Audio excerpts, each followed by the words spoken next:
la Iglesia Católica ha infiltrado a nuestros hospitales, universidades y administraciones en muchos lugares. Cuando digo infiltrado, no porque hay un jesuita adentro, pero hay influencias jesuitas adentro. O sea, ninguno de nuestros pastores son jesuitas, porque ellos no estudiaron en un seminario jesuita, pero están bajo la influencia de la Iglesia. Entonces, voy a dar varios ejemplos aquí. Un ejemplo, directamente experiencia de primera mano. El vicepresidente y el secretario de la Asociación General vino a hablar con mi esposa y yo hace unos años atrás, por pedido del pastor Ted Wilson. Vinieron a Tennessee, estuvimos con ellos, y de la boca del vicepresidente me dijo: los jesuitas son nuestros amigos y consejeros. Eso me lo dijo a mí. Yo le dije: perdón, pastor, yo ya no le puedo llamar pastor.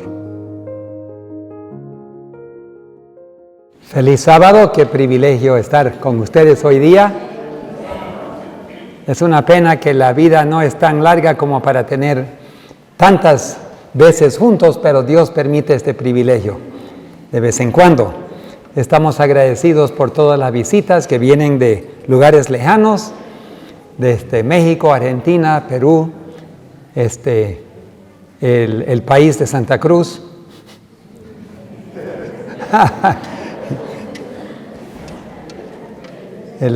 Estaba yo hablando con el hermano Marcelo y le dije algo de apretar el coto y me dice: no, tú eres veniano, me dice, cuando hablas del coto, el cuello.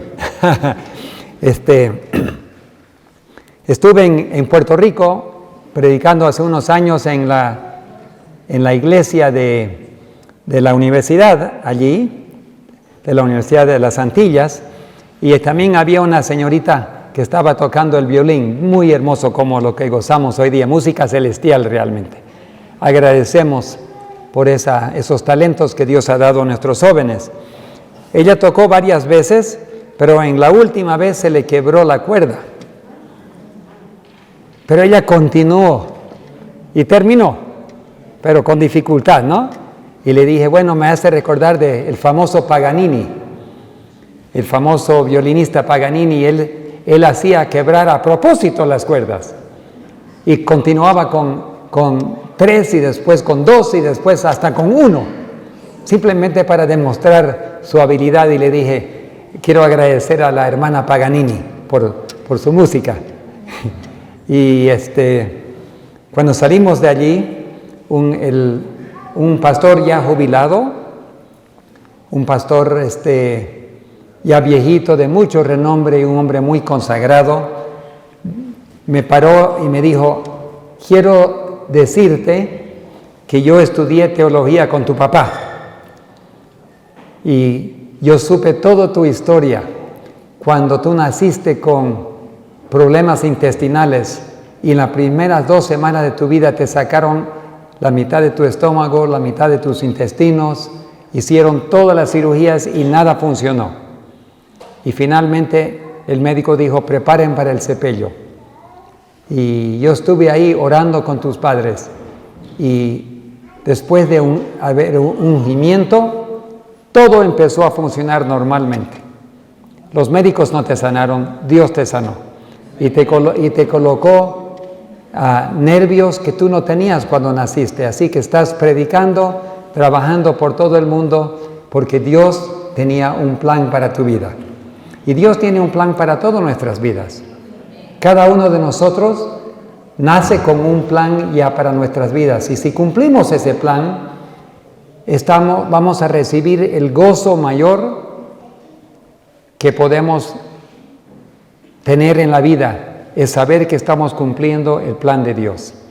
Otra cosa me dijo el pastor Santos. Dijo: Dios me dio el privilegio de ver ya comenzar a caer la lluvia tardía. Hoy día, mientras estábamos en el culto divino, Dios me permitió ver que habían muchas cabezas con una llama de fuego. Y yo sé que Dios quiere derramar su Espíritu Santo, pero por eso tenemos que recibirlo y pedirlo y preparar nuestras vidas. porque en una vida no consagrada no va a caer nunca el Espíritu Santo. Tiene que ser en una vida consagrada, deseoso de que Dios nos limpie de todo pecado y toda mundanalidad. Y Dios lo va a hacer, y muy pronto lo va a derramar en forma general en la lluvia tardía. Pero las primeras gotas ya están cayendo, dijo la hermana White. Y entonces queremos hoy día que Dios continúe, que estas 2 semanas sean semanas muy bendecidas y que sean de provecho espiritual y provecho de salud también. En el mundo todos quieren salud y vida. Los ricos pagan mucho dinero para preservar su vida hasta lo último. Algunos pagan mucho dinero para poder preservar sus cuerpos. El bien conocido en Estados Unidos, Howard Hughes, uno de los hombres más ricos del mundo, él pagó para que su cuerpo, al morir, instantáneamente sea congelado en nitrógeno líquido y para que lo guarden en un estado sin deterioro, porque dijo él, algún día van a inventar la forma de preservar la vida y restaurar y me pueden dar la vida otra vez. Qué triste. La vida lo promete Dios y él nunca conoció a Dios. Pero hacen todo lo posible. Otra persona, que comenzó, inventó las computadoras Apple, Steve Jobs, un hombre muy, muy rico, también hizo todo lo posible para preservar, pero se murió también. Porque solo Dios puede dar la vida y él no conocía a Dios. Cuando yo y mi esposa pasamos por Puerto Rico con la avioneta, había un yate ahí grande, negro, y pregunté, ¿de dónde viene ese yate? Ese es el yate que era de Steve Jobs, $250 millones. Ese barquito. Y los hijos se están peleando para ver quién se lo lleva. Por el dinero pelean. El mundo pelea. Quieren vida, quieren salud. Y nosotros tenemos el gran privilegio de conocer a nuestro Padre Celestial y al Señor Jesús, su Hijo, que es el dador de la vida. Y que simplemente aceptando la salvación que Él nos ofrece sin costo alguno, sin tener que ser rico, sin tener que tener tecnología, simplemente aceptando lo que Él ofrece, podemos tener la vida eterna y siguiendo los principios que Él nos otorga, podemos tener salud en esta vida también. Hay un hermano evangélico, un pastor evangélico, que está diciendo por todos lados, predicando, que si seguimos los mandamientos de Dios, podemos tener mejor salud. Y eso es verdad, porque los mandamientos de Dios son para nuestra salud y la vida y felicidad. Él dice que no hay que pedir, y esto no concuerdo con él, que no hay que pedir la voluntad de Dios. Es la voluntad sanarnos siempre, 100%. Pero hay ocasiones que, como el rey Ezequías, él rogó al Señor que lo sane y Dios le dio vida, pero llegó a ser una maldición.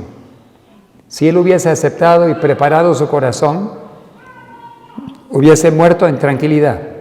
Pero por haber tenido esa respuesta contestada, vinieron de Babilonia para preguntar cómo es que retrocedió el sol. Él le mostró las riquezas y dijo Dios que por haber venido y mostrado sus riquezas, en vez de haber honrado a Dios, va a venir Babilonia y se va a llevar todo. Y así fue. Y su hijo, Manasés, mató y cortó en 2 pedazos a Isaías, al profeta y uno de los mayores profetas de la Biblia. Entonces, a veces Dios sana y a veces no sana, pero es mejor pedir y aceptar su voluntad. Jesús siempre dijo, de acuerdo con tu voluntad, no mi voluntad, pero la tuya. Y nosotros debemos seguir el ejemplo de Jesús. Antes de comenzar, vamos a pedir la presencia de Dios, vamos a inclinar nuestros rostros y vamos a arrodillarnos.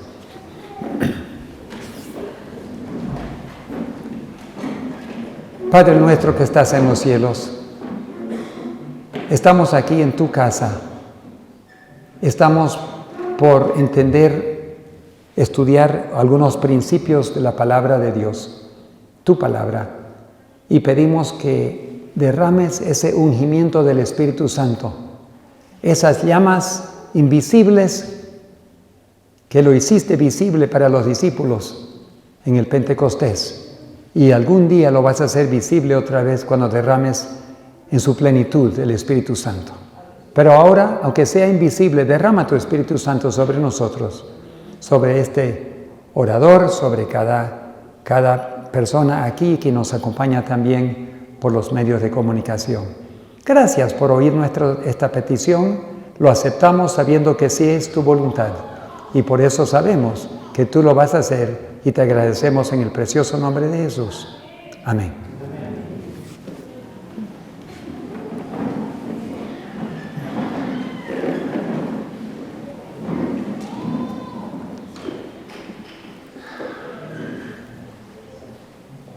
Satanás odia los mandamientos de Dios. Satanás odia a la raza humana, porque son creados en la imagen de Dios. Satanás odia y falsifica todo lo que Dios hace por nosotros. Él hace lo opuesto. Estamos viviendo en los últimos días de la historia del mundo. Estamos viviendo en la colita de Daniel 11. Todo se ha cumplido de acuerdo con las profecías reveladas y ahora estamos en la última generación. Daniel 11:44 todavía no se ha cumplido, así que estamos en 43 todavía. Pero noticias del oriente y del norte lo atemorizarán y saldrá con gran ira para destruir y matar a muchos, hablando del rey del norte, hablando de Satanás, hablando realmente de su representante, que es la bestia. Saldrá con gran ira para destruir y matar a muchos. ¿Qué es lo que Satanás más teme? Lo que más teme Satanás es que Dios logre preparar a un pueblo que refleje su carácter perfectamente y le dé poder del cielo para poder cumplir la misión de predicar el Evangelio en todo el mundo. Eso es lo último que falta, que el pueblo de Dios se prepare físicamente, espiritualmente, para poder recibir ese gran don. El problema es que estamos enamorados del mundo. Hay otro amante, no solo el Señor Jesucristo. Y mientras amamos al mundo, Jesús no puede celebrar el matrimonio que quiere con su pueblo. ¿Cuál de nosotros queremos casarnos con un esposo o una esposa que está enamorado de otro? Nadie, ¿no? Nunca. Jesús no se va a casar con su pueblo hasta que su pueblo deje de estar enamorado del mundo. Y por eso tenemos que pedirle a Dios que nos quite ese amor, porque todos nosotros tenemos un cierto amor por el mundo. Uno dice, pero ¿qué amo del mundo? Algunos aman el dinero, otros aman el puesto, el honor de los hombres, otros amamos la música, las películas del mundo. Yo una vez fui invitado a estar en la casa de un pastor, dormí en su casa y toda la pared estaba cubierto con los DVD de las películas del mundo, de gente, 30 años de DVD de lo último que salió. Y le dije, pero todo esto pertenece al mundo. Sí, es mi colección, dice. Yo los he visto todos y casi a veces más que una vez. Pero cuando uno se llena toda esa basura a la mente, ¿cómo puede uno estar enamorado de Jesús cuando el mundo está dentro de la casa? Y muchas casas tienen cosas del mundo adentro. El teléfono. Hoy en día, en muchos teléfonos están las cosas del mundo. Están imágenes, música y videos del mundo. Entonces, si queremos recibir al Señor Jesús, Él tiene que de alguna manera limpiarnos para que estemos sin mancha ni arruga. Y es algo que tenemos que orar. Satanás ha atacado agresivamente a la iglesia y como resultado, él ha tenido mucho éxito. En el atacar a la iglesia, al pueblo de Dios, su meta principal es que nosotros nos distraigamos, que dormamos y que cualquier otra cosa menos prepararnos. La preparación es lo que más necesitamos. Dios siempre ha dicho que la última generación, antes que venga Cristo, va a tener características muy especiales. Pero hoy en día se burla de esa teología, se llama la teología de la última generación. Nuestros seminarios, los teólogos más brillantes, se burlan y niegan y atacan esa filosofía. No va a haber una última generación especial. No va a haber una característica especial. Y eso es justamente lo que Satanás quiere que creamos, porque si no me voy a preparar para la venida de Cristo, voy a seguir durmiendo hasta que sea muy tarde.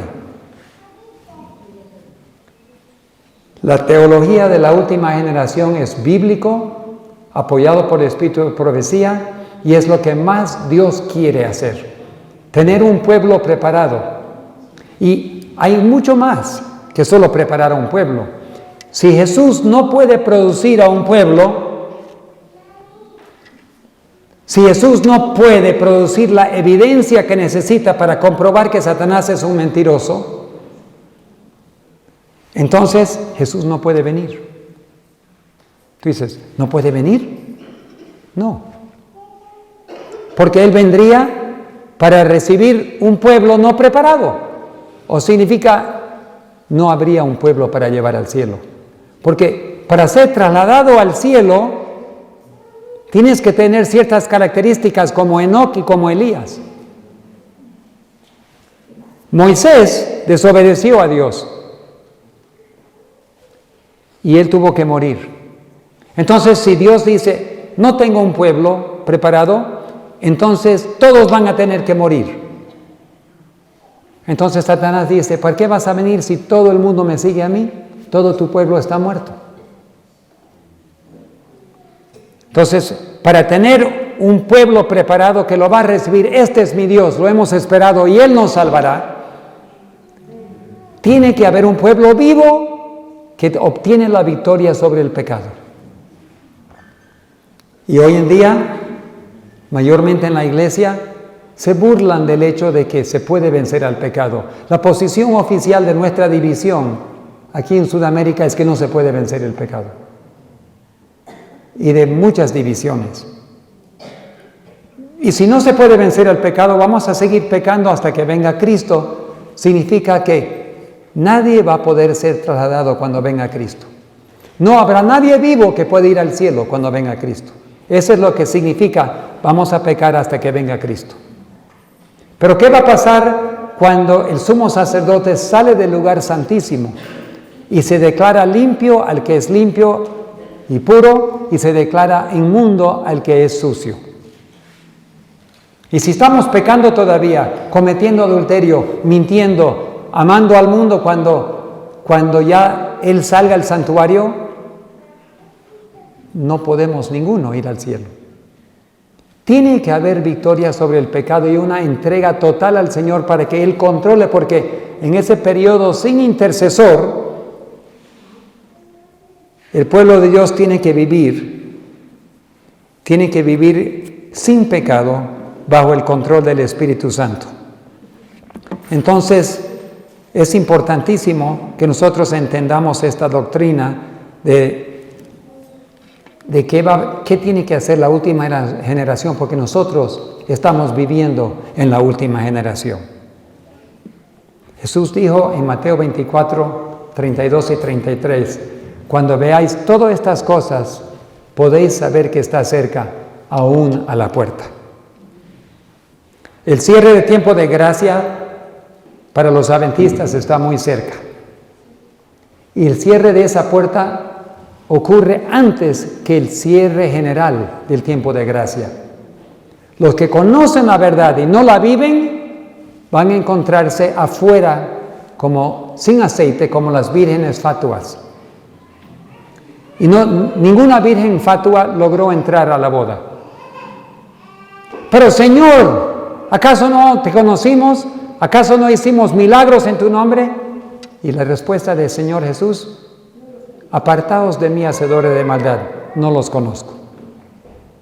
Entonces, estamos a punto de llegar. Nadie puede decir el día y la hora cuando eso va a ocurrir, pero sí tiene que ocurrir muy cerca de la ley dominical, y sí sabemos que la ley dominical está muy cerca. El gobierno americano actual, que va a jugar un papel muy importante en las profecías al final, está hablando claramente que el enfoque principal es colocar al domingo como ley. Ellos lo dicen claramente. El vicepresidente de Estados Unidos dijo: lo vamos a enforzar brutalmente. Brutalmente. ¿Dónde están las libertades de religión? No va a haber. Estamos cerca de la ley dominical, y la ley dominical y la lluvia tardía están muy cercanas. El cierre del tiempo de gracia del mundo viene después del fuerte pregón. Daniel 12, después que termine Daniel 11, viene Daniel 12. Y Daniel 12 contiene mucha información. La hermana White nos dice que debemos estudiar el capítulo 12 de Daniel porque contiene muchas amonestaciones, o una amonestación para el pueblo de Dios que tenemos que entender antes del fin. Ella no estaba hablando del tiempo del fin de 1798, ella está hablando de la última generación. Y Dios ha puesto un calendario para poder entender. Estuve en las Filipinas. Cuando fui allá, prediqué en cuatro diferentes campamentos, en diferentes partes. Las Filipinas tienen como 8,000 islas. Indonesia tiene 11,000. Pero 8,000 islas en las Filipinas. Entonces fuimos con nuestra avioneta a una isla para un campamento, volando a otra isla para otro campamento, y finalmente terminamos en la isla más grande, Mindanao, donde está la capital. Predicando allí, hice una pregunta. ¿Aquí en Filipinas hay musulmanes? Hay hartos musulmanes. Porque estamos cerca de Indonesia, el país más grande musulmán del mundo. ¿Y cuáles son las fiestas de la religión musulmana? Bueno, la fiesta más conocida es ¿cuál? Ramadán, ¿no? Un mes donde no toman agua ni comen durante el día, pero cada noche es un banquete. Nadie pierde peso en Ramadán, solamente no comen en el día, pero de noche comen harto. Ya, bueno, todos conocían eso. Y les pregunté, ¿hay hindúes? ¿Hay hindúes en las Filipinas? Hay hartos hindúes también. Porque están en Asia, la India está en Asia, hay hartos hindúes. ¿Y cuáles son las fiestas de la religión hindúe? Y me dijeron, las fiestas, la fiesta de luces es una de las fiestas. Tienen muchas fiestas los hindúes, donde celebran. Yo cuando vivía en el Caribe, había muchos hindúes y musulmanes también, pero ellos adoran, tienen 300 millones de dioses. Imagínense tantos dioses. Para mí hay un dios para cada demonio. O sea, cada demonio es un dios para ellos. tienen el dios elefante Ganesh, tienen la diosa que tiene 6 brazos y la diosa de destrucción, tienen dioses para todo. Y una vez estuvimos yendo con el carro y vimos una cola larga de personas, cada persona tenía un platito de leche y se estaban acercando al dios elefante y le estaban dando de comer a esa piedra. Y le dije, ¿y por qué una larga cola? ¿Y por qué tanta leche? No, es que es un milagro. El elefante se está comiendo toda la leche. Ellos se acercaban con su plato de leche y le ponían una cucharita y la piedra lo chupaba. Satanás hacía desaparecer la leche y ellos se sentían agradecidos que su Dios había recibido su ofrenda de leche. Pero imagínense, una piedra que toma leche. Litros y litros y litros y litros de leche le dieron de tomar y la piedra se lo tomaba todo. No se derramaba nada, solamente como un aspirador. Directo de la cucharita se lo tomaba. Entonces, en la religión pagana, hindú, hay milagros también, porque Satanás opera ahí. Y después le hice una trampita. Le dije, ¿en Filipinas hay cristianos? Si todos somos cristianos, somos adventistas. Y le dije, en la religión cristiana, que incorpora muchas denominaciones, no solo adventista, metodista, bautista, católico, pentecostales, todo, de todo, le dije, ¿cuáles son las fiestas cristianas? Inmediatamente me contestaron, Navidad, Semana Santa, bueno, en inglés hay una diferencia de Semana Santa judía y Semana Santa católica. El Easter en inglés es lo que los católicos celebran, pero realmente es una fiesta pagana. Y le dije, no, espera, yo dije cristiano, yo no dije católico. Pero esas son las fiestas cristianas. No, esas todas son paganas. ¿Acaso la religión cristiana no tiene también fiestas? Es que no conocemos otras. ¿No leen su Biblia? ¿En qué día murió Jesús? ¿Cerca de la Pascua o en la misma Pascua? En la misma Pascua, ¿no? ¿A una hora cualquiera o en una hora específica? ¿Sabía Jesús en qué hora iba a morir? En la hora del sacrificio, ¿no es verdad? No solo sabía él el día, él sabía la hora. Y la resurrección en otra fiesta, primeros frutos, primicias. Y cuando derramó su Espíritu Santo, Pentecostés, otra fiesta. Y cuando nosotros decimos, bueno, eso eran los tiempos de los discípulos. Bueno, 1844, ¿cuándo entró Jesús al lugar santísimo? El 22 de octubre, que era un día de ¿qué? El día de expiación. No el día antes, no el día después, en el mismo día. Ahora, mi pregunta, si Dios siempre actúa de acuerdo con su calendario, ¿quiénes somos nosotros para guardar otro calendario pagano? En la última generación, ¿será que la última generación que recibe a Jesús va a estar guardando fiestas paganas? Yo le estoy preguntando nomás. ¿Es lógico que yo esté guardando una fiesta pagana cuando estoy esperando al Señor Jesús que venga? ¿Es Navidad el cumpleaños de Jesús? Bueno, les pregunto, ¿por qué? Porque estamos queriendo entender lo que Dios está haciendo para poder entender los eventos finales. Y para entender los eventos finales tenemos que entender el calendario. Porque Dios siempre actúa de acuerdo con el calendario. Por ejemplo, ¿cuándo es la Pascua? ¿Qué día? Empieza esta noche. Sí, empieza esta noche y es todo mañana. Esa es la fiesta judía. No estamos hablando de la católica. Estamos hablando de la fiesta del calendario bíblico.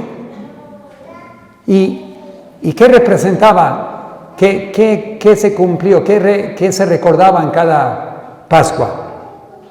De la salida de Egipto, ¿no es verdad? Y se sacrificaba un cordero que representaba ¿a quién?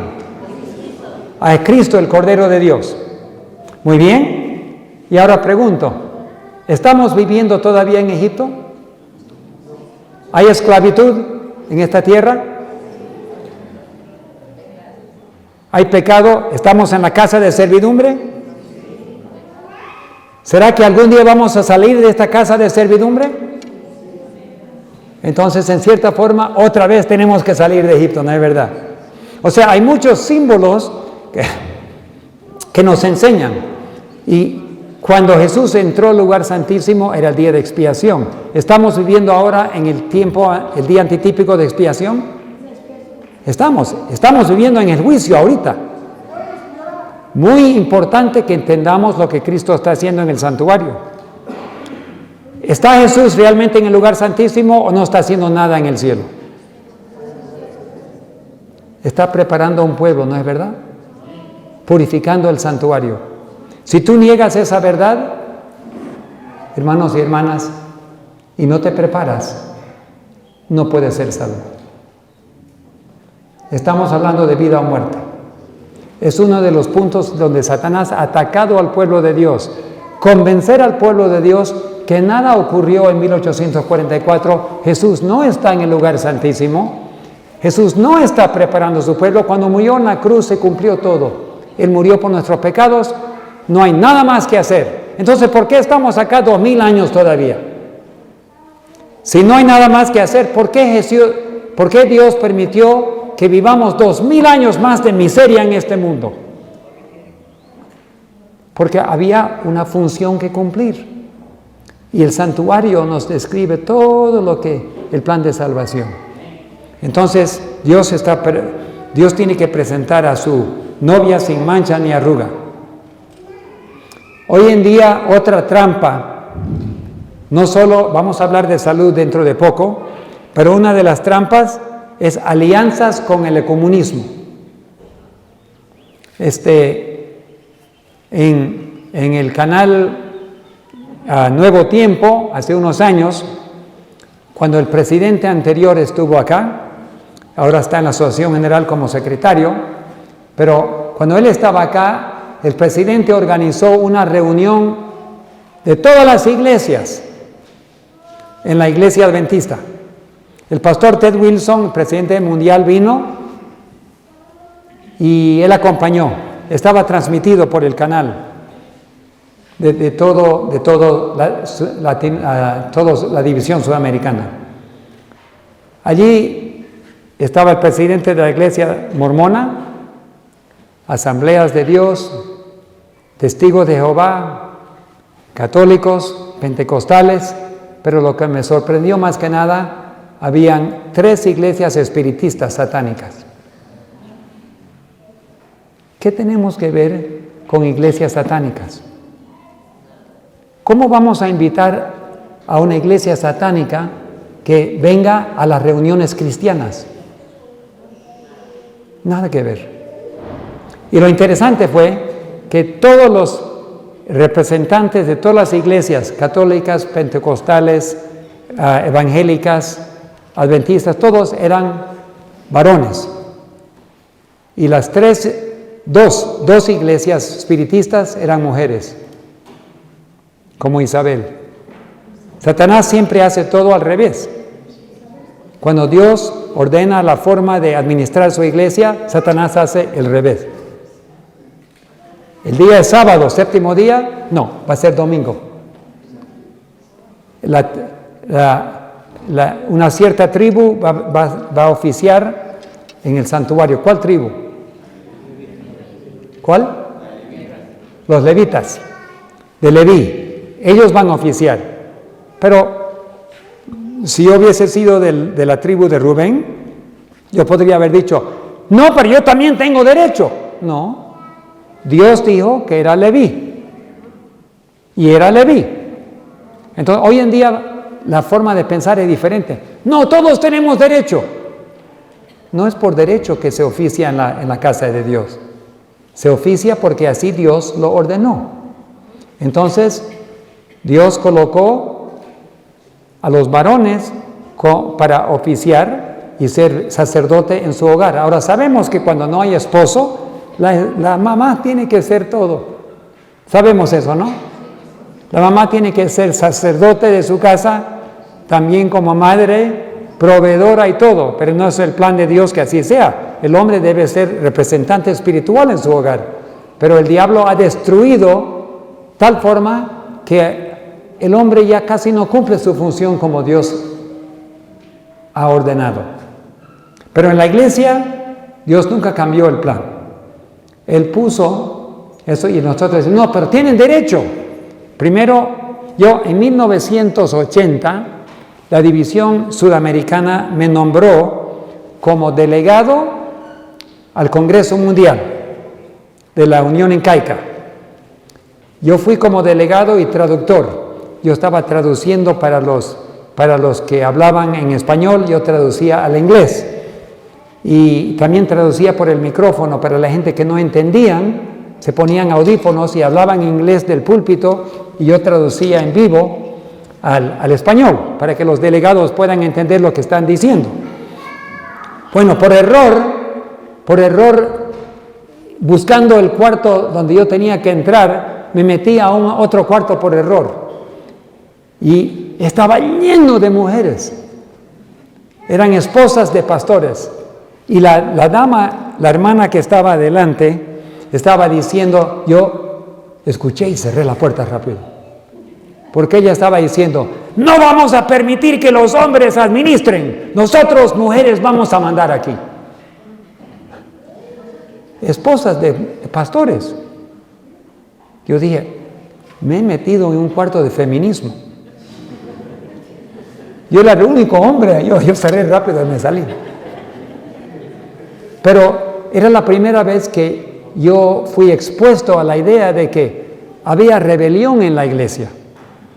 O sea, la forma que Dios ordenó es la forma que tenemos que hacer, pero había ya movimientos feministas en la iglesia, como igual que en el mundo. Y ahora estamos hablando ya no de damas. Yo soy homosexual y yo tengo derecho de ser pastor adventista. Así que hay pastores homosexuales. Hermanos, en la casa de Dios no es por derecho. Nadie tiene derecho. Dios usa mujeres, usa hombres, usa niños. Pero cada uno tiene su función. Y nosotros, esa es una de las cosas donde Satanás ha atacado el pueblo de Dios para poder destruir el formato que Dios ha creado en su iglesia. Otras áreas es la dependencia financiera en el gobierno. En muchos países, por ejemplo, hablemos de Noruega, Dinamarca. El gobierno, tú marcas ahí a qué iglesia perteneces. Bueno, yo soy fulano de tal, tengo mi carnet. ¿Cuál es tu religión? ¿O cuál es tu creencia? Yo soy católico, yo soy metodista, yo soy adventista. Lo colocas está en tu cédula. Y dependiendo de qué religión eres, el gobierno te saca un impuesto y da el dinero a la iglesia. O sea, si tú eres católico, todos los católicos se le cobra un impuesto y el gobierno lo manda a la iglesia católica. En Noruega, Dinamarca, casi todos son luteranos. ¿Por qué? Porque de la reforma de las edades medias, Martín Lutero, se hicieron esos países luteranos, pero ser luterano hoy en día es casi como ser católico. Yo nazco, soy luterano, nunca voy a la iglesia, pero soy luterano. No es como la iglesia adventista, que yo soy adventista porque yo creo en lo que la iglesia enseña y participo, pero no porque nací, soy adventista. Mis padres eran adventistas, yo nací adventistas, todos somos adventistas, no es así. Pero así lo hacen en algunos países. En Estados Unidos, el gobierno no se le permite dar directamente dinero a las iglesias, porque hay la Constitución. Pero por mucho tiempo las iglesias con sus universidades y hospitales han recibido dinero del gobierno. Por ejemplo, cuando el gobierno paga por un seguro social y paga al hospital adventista porque tienen un paciente que recibe seguro social. Entonces, ¿y qué pasa cuando la universidad, el alumno hace un préstamo al gobierno para pagar su colegiatura? Entonces, el gobierno le da al alumno el dinero, el alumno se lo pasa a la universidad y la universidad se beneficia de tener muchos alumnos con préstamos gubernamentales. Y pueden pagar mejores sueldos. ¿Por qué? Porque reciben más dinero. Ahora, nuestras instituciones educativas antes eran más pobres, pero ahora tienen de todo. En Loma Linda, la universidad de medicina más grande que tenemos en el mundo, recién acaban de construir un hospital de $1,000 millones,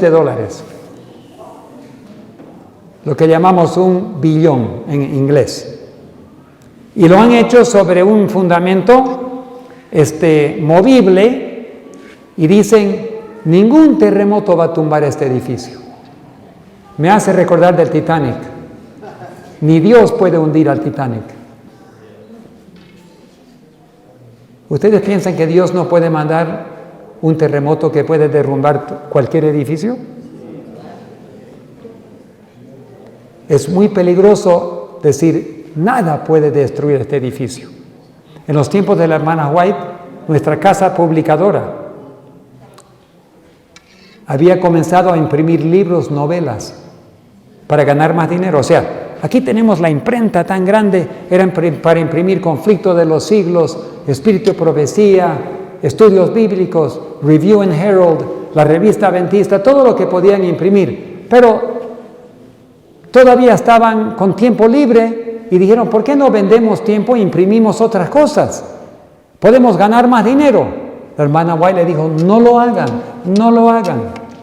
Y finalmente se votaron a imprimir cosas así, y cuando estaban por imprimir el libro del Dr. Kellogg, El Templo Viviente, que tenía panteísmo en el libro, esa noche se quemó toda la casa publicadora. Hermanos, Dios no está jugando.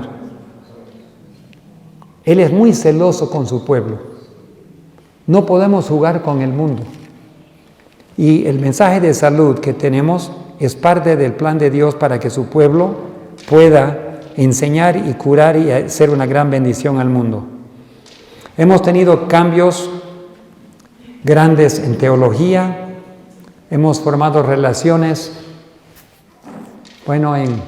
hablando de México, yo trabajé muchos años en México, tengo un hijo mexicano chiapaneco y tengo residencia permanente en México y tenemos proyectos ahí, pero cuando yo trabajaba allí como administrador del hospital en Chiapas, yo recibía médicos de Montemorelos y yo iba regularmente a Montemorelos, pero ahora el CETAI, Seminario Teológico Interamericana, tiene como parte de su directorio 2 sacerdotes católicos.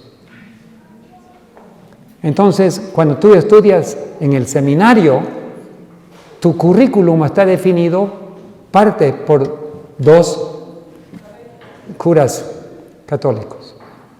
Ahora, yo no quisiera mandar a mis hijos a un lugar donde 2 sacerdotes católicos están definiendo qué van a estudiar mis hijos. Yo amo mucho a la División Interamericana.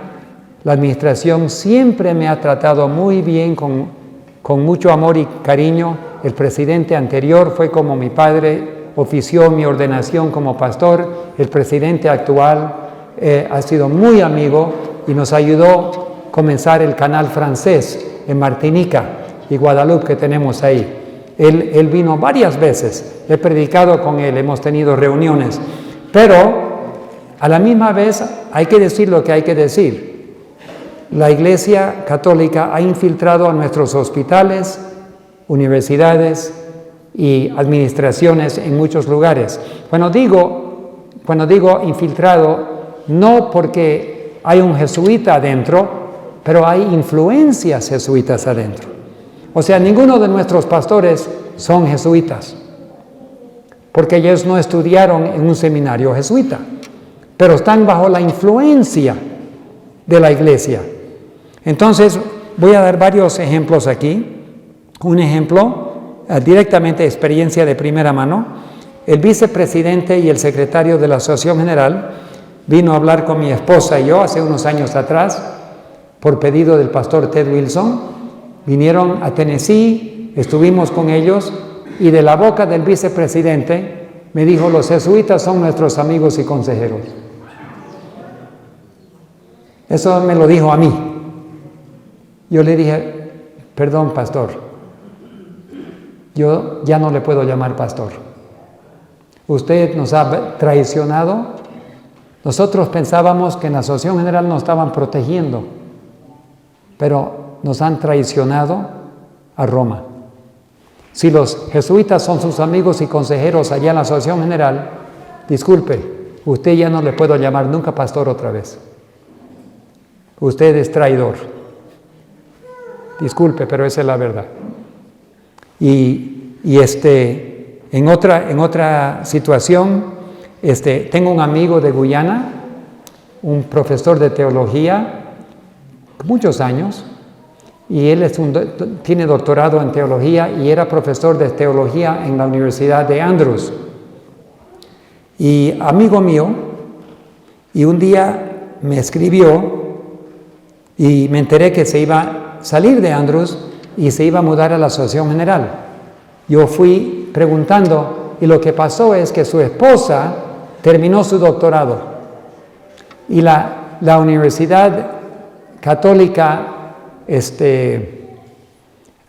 Loyola la invitó a ella para ser profesora y ella dijo: no puedo, yo vivo en Michigan, en la universidad, mi esposo es profesor acá, yo no puedo sin mi esposo mudarme a Washington y ser profesora para ustedes, porque yo tengo que vivir con mi esposo. Y el presidente de la Universidad de Loyola dijo: no se preocupe, yo voy a hacer los arreglos. Una llamadita a la Asociación General y la Asociación General pasa un voto para que se muden a Washington. La influencia de adentro, ¿no? La influencia. Podría decir otras cosas, pero lo que estamos diciendo, la iglesia está bajo ataque. Tu hogar, mi hogar, esta iglesia, cada congregación, cada universidad, cada hospital, cada iglesia está bajo ataque. En cada casa estamos bajo ataque. Cada persona aquí está bajo ataque. Porque el diablo sabe que si Dios perfecciona a su pueblo y prepara a su pueblo, entonces Él está frito. Porque una vez Dios derrama su Espíritu Santo, Satanás sabe dos cosas. Una cosa, que la esposa se ha preparado. Cuando la esposa esté preparado, regocijaos, oh cielos y tierra. ¿Por qué? Porque la esposa se ha preparado. Se ha preparado. Cuando Dios tenga a su esposa preparado, hermanos, las cosas van a ir como relámpago. Los ángeles van a soltar los vientos. Va a caer la lluvia tardía con poder y fuerza. El pueblo va a salir a pregonar por todo el mundo, nada lo va a poder parar, no va a haber gobierno, no va a haber ley, no va a haber fuerza militar, no va a haber tecnología, nada que va a poder parar el fuerte pregón. Si no te dejan comprar un boleto en el avión, Dios te va a transportar, como lo hizo con Felipe. Y Satanás sabe que aquí, en Potrero, hay personas que se están preparando.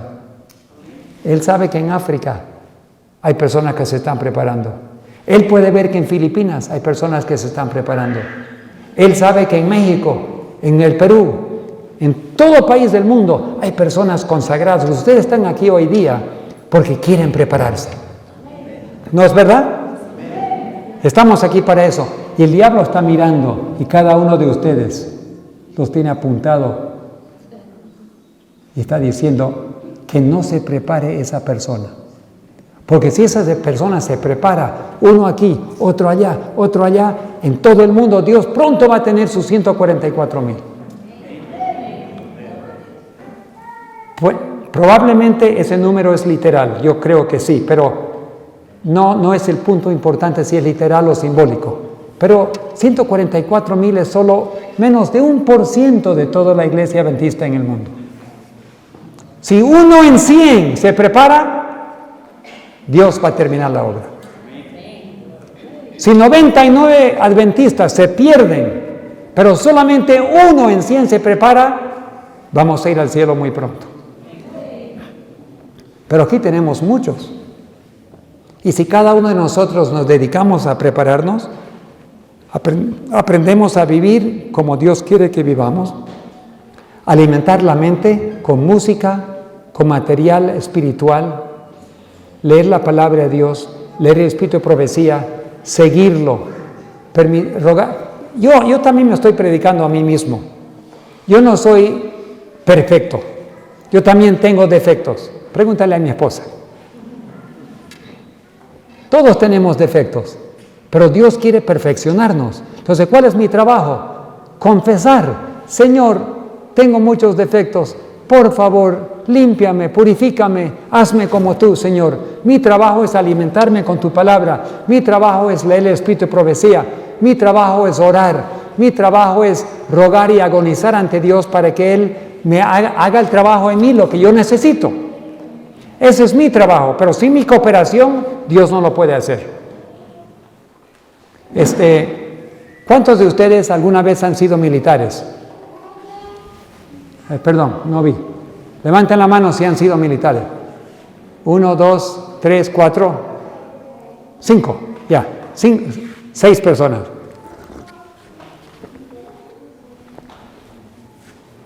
A un soldadito lo pueden llevar al cuartel, ¿verdad? Te pueden agarrar y te pueden llevar. Mi pregunta, el hecho de que te hagan un soldado a fuerza, ¿eso significa que ya eres fuerzas especiales? Eres un cabo, no sabes nada. Te tienen que enseñar, ¿verdad? Pero las fuerzas especiales no se hacen sacando a alguien de la calle, ahora eres fuerzas especiales. No, tú mismo tienes que elegir ser fuerzas especiales. Yo hablé con un soldado fuerzas especiales de Estados Unidos. Era de la Marina. Y le dije, ¿cómo te entrenan? Bueno, en primer lugar, yo tuve que decidirme que yo quería hacer, porque es un entrenamiento muy pesado. No se te puede entrenar contra tu voluntad. Tú tienes que cooperar, es como entrar a las Olimpiadas. Tú tienes que hacer el ejercicio, sufrir, sacrificar y prepararte. ¿Y qué hiciste tú? Le dije. Bueno, nos entrenaron, nos pusieron en un pozo de agua con un peso atado, nuestras manos atadas atrás de la espalda, y tuvimos que sobrevivir en un pozo de agua más o menos como 1 hora. ¿Y cómo pueden hacer eso? Nos hundimos naturalmente con el peso que nos pusieron en el pie, pero teníamos que saltar con toda nuestra fuerza y nuestra nariz salía 1 segundo del agua, respirar y otra vez nos hundíamos. Otra vez saltar y otra vez nos hundíamos. Otra vez saltar y salía y otra vez hundirnos. 1 hora. Teníamos que sobrevivir con las manos atadas debajo del agua, apenas respirando por saltar. ¿Y qué más? Después nos dieron alas y nos llevaron en un helicóptero o un avión y nos tiraron a 30 kilómetros de un barco de noche en una tormenta. Y teníamos que navegar con las alas por la tormenta. Los vientos de la tormenta nos levantaban y nosotros planeábamos a otra tormenta y de ahí subíamos otra vez y a otra tormenta y nos íbamos acercando al barco y finalmente teníamos que aterrizar vivos en el barco. Aterrizar. 30 kilómetros volando sin motor, solamente con alas planeando. Y cada vez que estabas por chocar, tenías que meterte a una nube y otra vez ascender con relámpagos por todos lados. Y tenías que meterte. Y todos los que aprobaron, pasaron. Y los que no, otra vez hacer el examen final. Hermanos, los 144,000 son fuerzas especiales. No son cualquiera. ¿Tú piensas que siendo un miembro de la iglesia sentadito sin hacer nada vas a formar parte de las fuerzas especiales? No. Las fuerzas especiales tienen una dieta especial. ¿Dios tiene una dieta especial? ¿Sí o no? ¿Tiene Dios una dieta especial? ¿Tiene ropa especial? ¿Se visten bien modesto? ¿O con lujo? ¿Ah? Hay hombres que se visten también. Ayer fuimos al aeropuerto, había una cola de gente gritando, ¡ah! Y yo le dije, ¿qué están esperando? Estamos en espera. ¿Cómo se llamaba? Cereo. Yo dije, ¿qué es un cereo? No supimos. Pero cuando vimos un letrero era un rockero. Y cuando al rato estamos saliendo, ¡ah! Gritaban todos y estaban sacando con sus cámaras fotos de un rockero que entraba. Y esos rockeros se visten con campanas y luces y todo, con anillos aquí, parecen un buey, ¿no? Algunos tienen en la lengua, otros en la oreja, por todos lados se perforan. Ustedes saben que vivimos en momentos cuando estamos regresando a las edades cuando no había una cultura, cuando vivían como en la selva. En Papúa Nueva Guinea, todos se ponían así, huesos y todo atravesado en África, y se mataban los unos a los otros. Pero ya que entró la civilización, ya se visten bien. Pero estamos regresando a las edades de Papúa Nueva Guinea, cuando se perforan, se pintan, se tatuajes, parecemos bestias. Pero el cristiano no puede vestirse así. El cristiano, y damas. Las damas, ustedes son bonitas, porque tuvieron una madre que se llamaba Eva, hace 6,000 años, que era muy hermosa. Y después de 6,000 años de deterioro, todavía las mujeres son bonitas. Porque la mamá Eva era tan hermosa. Y hombres, algunos bien son fuertes, yo no tanto, no,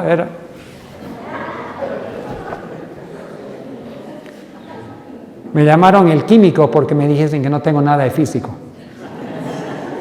Pero ¿sabe qué? Hay hombres que sí tienen cuerpo, grandes, bien formaditos, porque Adán era así. Adán era tan simpático y fuerte. Se dice que Adán podía levantar una tonelada así, sin problema. Hermanos, el cristiano, la dama cristiana, cuando está caminando y tú ves una mujer, no es el cuerpo que te debe llamar la atención, es la cara brillante, hermosa y la sonrisa que tiene. Si el cuerpo te llama la atención, estás mal vestida. No hay que llamar atención al cuerpo. La cara es la parte más hermosa de una mujer porque radia la hermosura y el gozo del Señor. Entonces, si tú te vistes, vístete para no llamar atención a tu cuerpo. Y los hombres, vístense normal y también tu cara. Es lo más simpático, lo que llama la atención, una cara sonriente. Yo a veces subo al avión y me siento y miro a los pasajeros que entran. Algunos, otros enojados, otros tristes y otros sonriendo y digan, ese debe ser cristiano. ¿Entienden, no? Entonces la cara debe comunicar el gozo del Señor. Entonces como resultado, el cristiano, especialmente los que están preparando en la última generación, nosotros tenemos que pensar como fuerzas especiales. Tenemos que hacer lo que tengamos que hacer para que Dios nos prepare. Hemos tenido, ¿cómo estamos con el tiempo? Unos minutitos más. Hemos tenido en la iglesia ataques severos que nos han desequilibrado un poco. Por ejemplo, en 2015, el Congreso Mundial en San Antonio, después de haber discutido plenamente, tomó el voto de rechazar la inspiración del Espíritu de Profecía. Y después retiraron la palabra inminente de la venida de Cristo. Inminente significa que está aún a las puertas. La Iglesia Adventista del Séptimo Día, a nivel mundial, corporativamente, no creen en el inminente retorno de Jesucristo ni en la inspiración del Espíritu de Profecía. Yo soy adventista, pero yo creo. El voto que tomaron en San Antonio no cambió lo que yo creo, pero cambió la posición oficial de la Iglesia. Entonces, esa crisis creó un zarandeo. Si yo como empleado no apoyo la posición oficial de mi empleador, la institución, yo debo renunciar. O si quiero proteger mi sueldo, me cierro la boca y no digo nada. Entonces, casi todos se cerraron la boca. Los que abrieron la boca fueron despedidos. Y eso, digo que es una situación normal, pero causó un zarandeo. Un pastor, un administrador que todavía cree en el inminente retorno de Cristo y usa el espíritu de profecía del púlpito, casi siempre es despedido. Si nunca lo mencionas, puedes quedarte con tu trabajo. Pero muchos fariseos y líderes en Israel creyeron en Jesucristo, pero no lo confesaron, porque tenían miedo de las consecuencias. Como resultado, perdieron la salvación. Ahora nos toca a nosotros el zarandeo. Primero los administradores, después los pastores, y ahora los miembros de la iglesia. Cada uno tiene que decidir qué cree. ¿Tú todavía crees en el inminente retorno a Cristo? ¿Sí? ¿Cristo está a las puertas? ¿Sí? ¿Tú crees en la inspiración del Espíritu de Profecía? Sí. ¿Hermana White fue inspirado por Dios cuando escribió los libros? Sí. Si tú lo crees, los púlpitos adventistas no te van a dejar predicar eso. Verdad presente, Cristo viene pronto, prepárate, no se puede. No asustes al pueblo. Pero hermanos, recordemos una cosa, Dios formó la institución. Dios ayudó a formar la Iglesia Adventista del Séptimo Día. Dios ayudó a organizar en asociación general divisiones, uniones y campos. Dios hizo todo eso, pero también Dios ayudó a Israel. Dios ayudó a formar a Israel. Pero la institución le dio la espalda y lo rechazó al Hijo de Dios. Nuestra propia institución fue creada para avanzar la obra de Dios. Pero ha estado bajo ataque del enemigo y ahora nosotros hemos cedido muchas veces a las tentaciones. Hemos formado relaciones con diferentes iglesias, delegados al Vaticano, y lo último que se hizo este año es firmar y entrar como socio de las Naciones Unidas. Para poder ser socio de las Naciones Unidas no puedes predicar lo que deberemos predicar de los 3 ángeles. No puedes distribuir libros del conflicto de los siglos. Si tú piensas distribuir conflicto de los siglos, no lo vas a poder hacer adentro. Hay varias citas que lo voy a guardar para la tarde, porque se nos va el tiempo, pero formar parte de las Naciones Unidas significa que vamos a formar parte del nuevo orden mundial. Me pregunto, si yo puedo pedir el pinchazo a todos los miembros de la iglesia y todos los pastores. Hay un pastor que trabajaba aquí en la Unión Boliviana por mucho tiempo, pero por no tomar el pinchazo fue despedido. Él ha predicado aquí. Muchos pastores que tomaron el pinchazo, muchos se murieron. Uno de los pastores en Manaus, donde tenemos nuestro proyecto en Brasil, él y la esposa dejaron los hijos por tomar el pinchazo. El momento que el pastor de la iglesia de Hamacas en Santa Cruz tomó el pinchazo por la presión, a cuidados intensivos por coágulos en el corazón. Hermanos, cuando la iglesia cedió a la presión de Roma para enforzar el pinchazo a todos sus miembros y sus empleados, causaron la muerte y la deshabilitación de miles y miles de miembros. Lo único que tienen que decir es, perdón, cometimos un error, y serían perdonados. Los miembros aman a su iglesia, los perdonarían, pero no quieren pedir perdón. Insisten que hicieron lo correcto, aunque en el gobierno americano está diciendo todos los empleadores que forzaron a sus empleados a tomar el pinchazo serán responsables por las consecuencias. El gobierno americano ha dicho que el empleador es responsable por haber forzado eso. Pero la iglesia no se arrepiente. Los administradores dicen, no, hicimos lo correcto, aunque el gobierno americano rechaza eso. Ahora le pregunto, si voy a formar parte del ecumenismo, si voy a formar parte de una relación íntima con Roma, que es adulterio espiritual, ¿con una prostituta vas a tener una relación? ¿Con la ramera? ¿Qué se llama eso? Adulterio. Adulterio. Y ahora con las Naciones Unidas. Pregunto, cuando llegue la ley dominical muy pronto, ¿qué va a hacer la iglesia? Hermanos, van a aceptar la ley dominical. Y la hermana White ya lo dijo. Nuestros pastores dirigentes no solo van a pisotear el sábado, van a insistir que los miembros guarden el domingo. La hermana White ya lo dijo. Tengo la cita si lo quieren, o si no lo leo más tarde. Pero, hermanos, tenemos que cada uno individualmente decidir. Recuerden que no vamos a ser salvos como grupo, ¿eh? Vamos a ser salvos individualmente.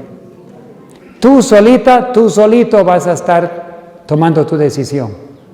¿Lealtad a la verdad y a Dios o lealtad a los hombres? Yo tengo familia que trabajan para la iglesia. Yo trabajé 30 años para la iglesia. Fueron buenos años. Gracias a Dios me jubilé justamente cuando los días terribles llegaron. Porque hoy día no me dejarían predicar. Pero por 30 años prediqué y trabajé sin problema. Pero ahora no se puede. Y tengo familia, hijos, yernos, que trabajan con la iglesia, aman la iglesia, tomaron el pinchazo y están sufriendo con cáncer ahora. Jovencitos. Pero obedecieron. Pero la pregunta es, ¿a quién voy a ser leal? ¿A Dios o a los hombres? Si voy a ser leal a Dios, yo voy a tener que tomar mi decisión que sí o sí, venga lo que venga, cualquier que sea la consecuencia, voy a obedecer a Dios. Vas a perder posiblemente tus bienes, tu libertad y posiblemente tu vida. ¿Va a haber mártires en el final? Apocalipsis 24. Y vi las almas de aquellos que fueron decapitados por no recibir la marca de la bestia, y vivieron y reinaron con Cristo 1000 años. Puede ser que muchos de nosotros seamos decapitados. Un amigo mío en México Estaba caminando por la calle y vio un camión que llegaba cerca de Guadalajara.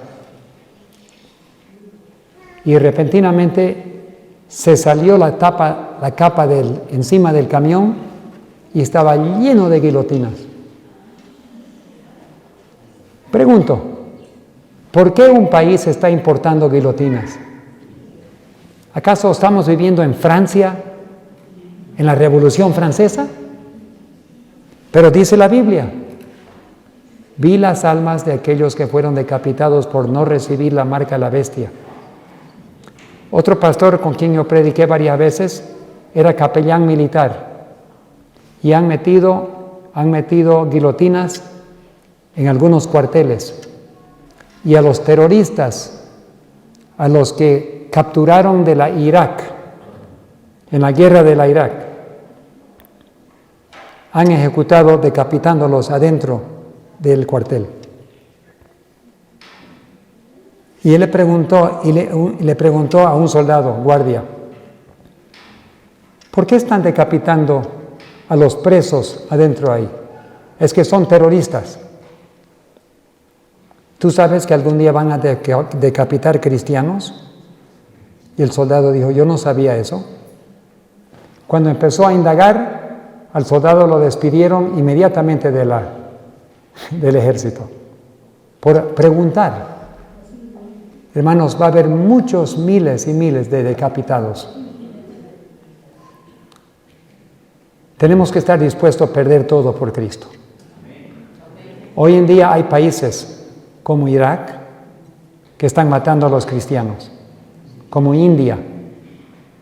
Me mandaron un video de unos hermanos evangélicos y sacaron a los hombres varones de su casa, los llevaron y ¡pac! Una bala en el pozo. Agarraron al otro, otra bala en la cabeza, al pozo. Estaba lleno de cuerpos de hermanos cristianos. Los hindúes estaban matando. A otros en África lo tiraron en el fuego. Hermanos, los días por adelante van a ser difíciles. Y no es para los que son temerosos. No es para los cobardes. No es para los que son leales a los hombres. Solo Dios nos puede dar la valentía para parar firmes.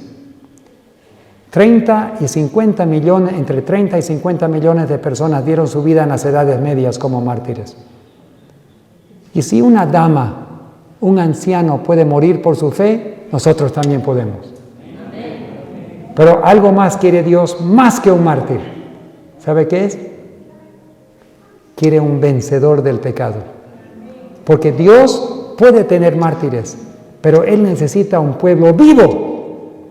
Un pueblo que está dispuesto a seguir al Cordero donde quiera que vaya. Incluye la salud, incluye la ropa, el entretenimiento. Todo aspecto de nuestra vida tiene que estar consagrado al Señor. Y quiere usarnos como una gran bendición para bendecir a otros también. Que Dios lo bendiga.